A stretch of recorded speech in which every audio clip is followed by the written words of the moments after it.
रामकृष्ण. बाबासाहेब कोकणे यांच्या माध्यमातून आज माझ्याकडे जे पुस्तक आहे तळमळ, असंच शब्दांचा फटकारे, असं शब्दांचा भरमार साठा असणार आणि गोड असं पुस्तक त्यांचं प्रकाशित होत आहे. तेव्हा मी मुक्तपरायण कुमारी शिवीला बाळासाहेब पाटील यांच्या या विचार सागराच्या वाटचालीस मनापासून मनस्वी शुभेच्छा देते आणि अखंडितपणे अशी शब्दांची भरमार साचा आणि भरमार साठवण आवडी परमात्मा त्यांच्या पदरात टाकू ही भगवंताची प्रार्थना करते. रामकृष्ण. जय शिवराय. जय शंभर.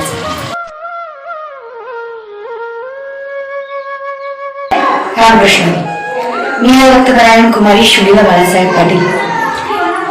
आजचं बोलण्याचं निमित्त म्हणजे बाबासाहेब कोकणे यांच्या शब्दरचनेतनं तळमळ हे अगदी दुष्काळग्रस्त शेतकऱ्यांसाठी लिहिलेलं हे पुस्तक आणि त्याचबरोबर अजून एक नवीन प्रकाशन